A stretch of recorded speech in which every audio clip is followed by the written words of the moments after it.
सूत जी बोले, अगस्त जी, इस दिव्य कथा का श्रवण फिर सुनने की इच्छा से स्कंद जी से बोले।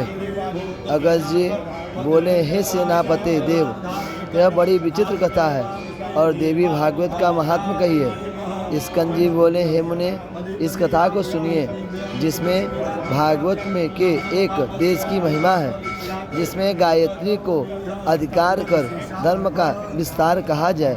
जिसमें गायत्री की महिमा है वही भागवत है। यह भगवती के संबंध वाली है, इससे भागवत कहती है। विष्णु, ब्रह्मा, शिव भी प्रेम से इसका आराधना करते हैं। एक महाबुद्धिमान ऋतुवाक नामक मुनि थे।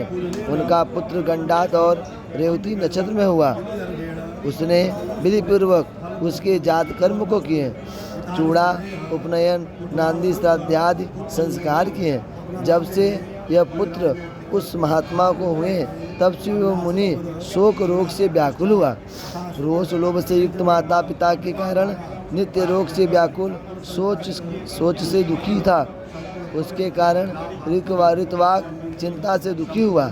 यह क्या कारण है जो मेरा पुत्र दुर्मति है और किसी मुनि की पत्नी को उसने बल से हरण किया और उसने माता पिता की शिक्षा मूर्ता के कारण ना मानी। तब चित्त से व्याकुल होकर ऋतवाक ने ऐसा कहा, मनुष्यों को अपुत्रता होनी उत्तम है, कुपुत्रता भली नहीं है। कुपुत्र स्वर्ग में प्राप्त पितरों को नरक में पतन कराता है। जीवन पर्यंत माता पिता को केवल दुख देने वाला होता है। कुपुत्र पापी का पिता के दुख के निमित्त ही जन्म है, इससे उसको धिक्कार है।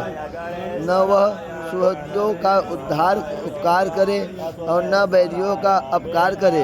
लोक में वे मनुष्य धन हैं। कुपुत्र से वंश और कुभार्या से जन्म ही नष्ट हो जाता है। कुभोज से दिन नष्ट है और कुमित्र से सुख कहाँ मिलता है। स्कंदी बोले, इस प्रकार पुत्र के दुष्टाचार से वह मुनि बहुत दिन बताकर एक दिन गर्गाचार्य जी के यहाँ पहुँच गए और उनसे पूछने लगे। ऋतुवाक बोले, हे भगवान, मैं आपसे कुछ पूछता हूँ, कृपा कर कहिए, आप जुत्साचार्य के आचार्य हो, मेरा पुत्र दुःशील क्यों है? मैंने विधिपूर्वक गुरु की शुश्रूषा से वेद पढ़ा है, ब्रह्मचारी के व्रत से उत्तीर्ण हो विधिपूर्वक विवाह किया, भार्या के साथ गृहस्थ धर्म भली प्रकार अनुष्ठान किया, पंच यज्ञ भी यथा योग्य किए। हे विप्र, नरक के भय से पुत्र उत्पन्न किया, काम सुख की इच्छा से पुत्र प्राप्ति नहीं किया। पुत्र प्राप्ति इच्छा से विधि पूर्वक मैंने गर्भाधान किया। हे पुत्र मुनि, यह पुत्र मेरे व माता के दोष से दुखदायी माता पिता को कष्ट कारक है और बंधुओं को शोकदायक हुआ। तब गर्गाचार्य जी मुनि के वचन सुनकर उसका हेतु ज्योतिष विद्या से विचार कर बोले। गर्गाचार्य जी बोले, हे मुनि, तुमसे तुम्हारे माता पिता का कुल का अपराध नहीं है। रेवती के अंत गंडांत में जन्म लेने के कारण से पुत्र दुःशील हुआ है।